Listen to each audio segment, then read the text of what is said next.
Have you ever thought that a seemingly ordinary loaf of bread actually carries the sweat and dreams of gold prospectors, the morning fog of old San Francisco, and the very temperature of an entire era?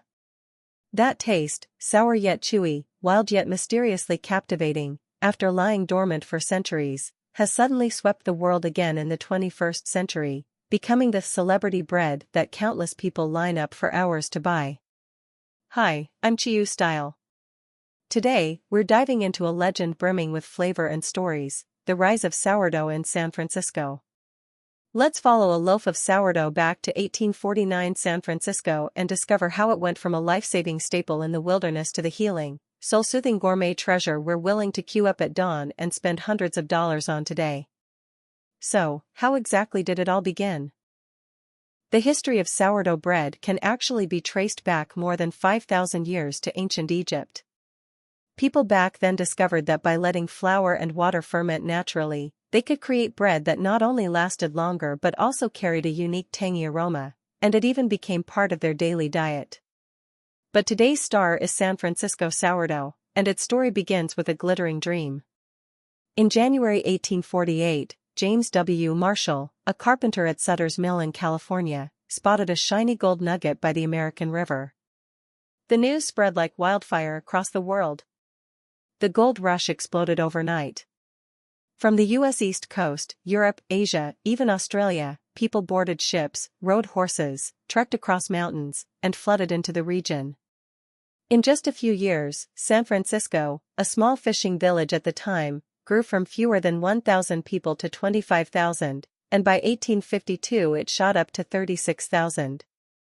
Imagine a quiet sandy shore transforming into a bustling tent city filled with immigrants speaking different languages, makeshift bars and shops, and air thick with sea breeze and ambition.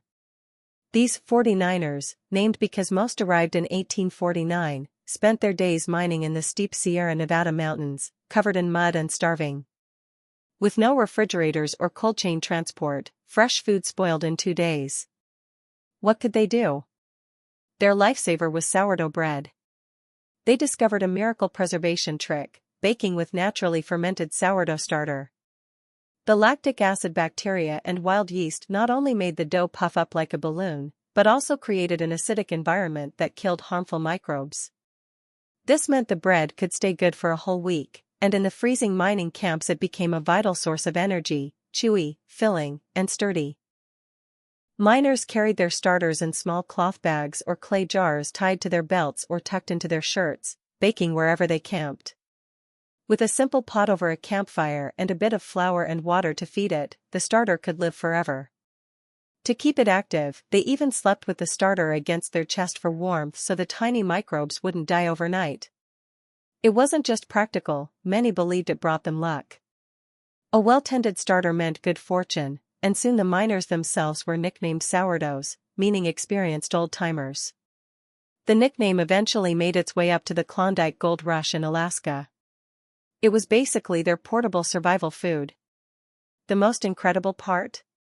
San Francisco's oldest bakery, Boudin Bakery, has been using the same starter since 1849, 176 years and counting. Its founder, Isidore Boudin, was an immigrant from Burgundy, France, born into generations of bakers. Shortly after arriving in San Francisco, he received a wild starter from a miner and combined it with French baking techniques to create a crisp on the outside, soft on the inside, wonderfully tangy baguette. That was the birth of the original San Francisco sourdough. Their bread became wildly popular, and soon horse-drawn wagons were delivering it door to door across the city. But on April 18, 1906, disaster struck. At 5:12 a.m., a massive earthquake hit San Francisco, followed by fires that consumed 80% of the city. Boudin's bakery on Broadway was swallowed by flames. In a split-second act of bravery, Isidore's daughter-in-law, Louise Boudin, a courageous woman of Swiss heritage, grabbed a wooden bucket filled with the precious starter, clutched it tightly, and ran out through the burning chaos to safety. She not only saved the family business, she saved the 176-year-old starter that still lives today. Now, Boudin feeds dozens of kilos of mother culture every day. From the demonstration bakery at Fisherman's Wharf to their shops across the country, every loaf carries this legendary story of fire and gold. That's what you call living history. Pretty cool, right? Imagining miners sharing bread around a campfire. But San Francisco sourdough isn't just rich in history, there are also tons of quirky facts about it that even scientists find fascinating. The first fun fact is about the sole microbe of San Francisco sourdough, Lactobacillus sanfrancisensis. This lactic acid bacterium exists almost exclusively in the air and fog of the San Francisco Bay Area. You might ask, why can't other places recreate the same flavor? Sourdough is like a fingerprint, wherever it goes, it absorbs the climate, soil, and air of that place. French sourdough is elegant and delicate, like the perfume of a Parisian woman. German sourdough is deep and robust, full of the aroma of rye. Japanese sourdough is soft and gentle, with a mellow, koji-like sweetness. But only San Francisco sourdough lets you taste the fog. It captures the thick morning fog hanging over the Golden Gate Bridge, the damp saltiness of the bay, and the stubborn determination of those men who never struck gold but passed their starter down to the next generation, all sealed into the tiny air pockets of the bread. This microbe is what gives San Francisco sourdough its bright yet non-sharp acidity, its firm yet non-dry texture, and that rugged, addictive wildness. Take a bite, and it's as if you can taste the 19th century sea mist, the size of gold seekers, and the warmth of an entire era. So when you bite into an authentic San Francisco sourdough, you're not just eating bread. You're eating a piece of history fermented by time. What's almost unbelievable is that a sourdough starter can live for hundreds of years. Some families in Europe have been using the same mother culture for over 300 years. Bakers treat feeding their starter as a daily ritual, almost like caring for a pet. Here's a third fact you've probably never heard. NASA has studied the activity of lactic acid bacteria in space, because these microbes stay stable under extreme conditions like low oxygen and radiation, making them valuable for future space food preservation research. And of course, we can't skip the celebrity effect. Hollywood actress Gwyneth Paltrow publicly announced in 2025 that she ended years of strict paleo dieting and fell back in love with sourdough bread. She said on her podcast, "I've started eating sourdough bread, cheese, and even a little pasta. There, I said it." Going from bone broth queen to bread lover shocked the world, in a good way, proving that healthy living can also be enjoyable. Pretty cool, right? After all that, you're probably drooling already. But the big question everyone cares about is it actually healthier? Let's let science do the talking. Compared to regular white bread, sourdough has some serious health advantages. First, long fermentation, usually 12 to 48 hours, allows lactic acid bacteria to partially break down gluten and phytic acid in advance, so people with sensitive digestion or mild gluten intolerance often experience less bloating and discomfort. Second, the fermentation process produces organic acids that transform starches into forms that are absorbed more slowly. As a result, the glycemic index, GI, is 20 to 30% lower than that of typical bread, great news for blood sugar control and fat loss. Third, zero additives. Authentic San Francisco sourdough contains only 3 ingredients: flour, water, and sea salt, no commercial yeast at all. Fourth, fermentation also releases minerals like magnesium, zinc, and iron from their locked forms, making them far easier for the body to absorb. Gut health experts in the US consistently say, if you're going to switch just one staple food, make it a true long-fermented sourdough. Pretty convincing, right? So it's not just good for your body, it can seriously upgrade your quality of life too. Even if you don't bake your own bread, you can still enjoy the benefits of sourdough in everyday life. When you're choosing one at the supermarket or a bakery, remember these 3 tips. 1. Check the ingredients, it should only list flour, water, and salt. 2. Feel the weight, the heavier it is, the more substantial the loaf. 3. Smell it, that distinct tangy aroma is the sign of real fermentation. At home, slice it thick and toast it until it's crisp on the outside and soft on the inside.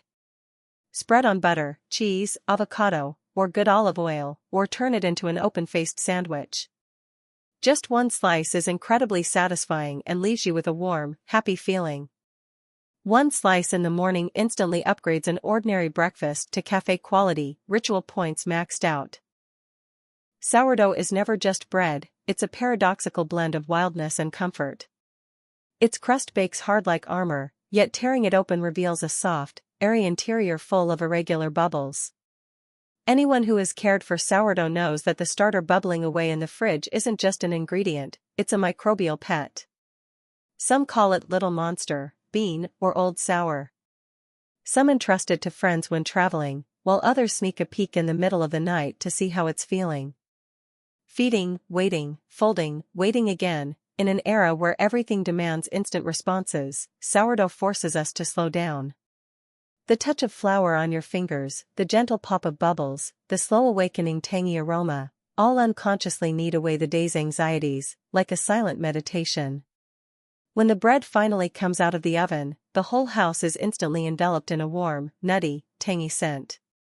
In that moment, the serotonin and endorphin science talks about truly surge. You suddenly realize, the world is safe, and you are loved. In the spring of 2020, the world suddenly went quiet. Everyone was stuck at home, and days stretched like slow-rising dough. Supermarket yeast flew off the shelves, so people searched Instagram, what if I don't have yeast? The answer that popped up was, just start a sourdough starter. And just like that, jars of starter appeared on windowsills in kitchens all over the world. People named their starters Little Monster, Bean, or Old Sour, documenting every day. Day 3, still smells sour, but I believe in it. Day 7, it doubled. It's really alive. I cried. Day 12, I baked my first sourdough loaf with big holes, sliced it open and the whole family screamed. Instagram's hashtag sourdough became the warmest diary. Some shared their brick bread failures, some posted 3 a.m. dough folding silhouettes, and others brought starters camping, to work, even to the hospital to keep loved ones company. During that time, through one shared bubbling jar of dough, it felt like we were connected to the whole world. In 2020, hashtag sourdough hit over 10 million posts. By 2024, it had tripled again. People realized, waiting can be healing, and slowing down can be seen and appreciated by so many. From a miner's small cloth bag in San Francisco to the thick-cut sourdough on tables at the trendiest cafes in Tokyo, Seoul, and Taipei, sourdough is no longer just bread, it's a shared language. I'm willing to wait, because it's worth it. By 2025, sourdough has transformed yet again. On the streets of San Francisco, lines for sourdough croissants bend around corners, biting into layers of buttery richness with a hint of fruity tang. At Tartine Manufactory, sourdough crusts fermented over 24 hours become pizza with edges crisp like cookies, true California flavor even the most seasoned eaters praise. In Taipei and Seoul, baristas experiment by toasting thick slices of fresh sourdough, pairing them with 68-hour fermented specialty coffee, one bite of bread, one sip of coffee, and the tang dances in your mouth, deeply comforting. Look, 170 years ago it was survival food, 170 years later it's an Instagram-worthy delicacy. Sourdough, with its tangy flavor, reminds us, true classics never fear the wait. And since it's the holiday season, we've got something special for you. At CHIU STYLE, you can enjoy 12% off our entire store right now. From our vegan, 5-spice-free Thai and Korean seasoning powders, to our Assam black tea, Zen green tea, caramel orange black tea, and lemon coconut green tea, plus our print-on-demand gifts, there's something for every foodie and tea lover on your list. Just scan the QR code on the screen or click the link in the description to grab your favorites and make this Christmas a little more flavorful. Today, we've traveled from the gold rush of 1849 all the way to 2025, exploring the world's most popular health bread. Sourdough isn't just a loaf of bread, it's a living piece of history, a slow-living philosophy, and a way of taking care of your body. If you've fallen in love with this tangy legend, don't forget to give this video a like and leave a comment telling me your favorite way to enjoy sourdough. If you want to hear more stories behind the foods we love, be sure to subscribe to CHIU STYLE and turn on the notification bell. Next time, we'll uncover another delicious secret together. I'm CHIU STYLE, and I'll see you next time.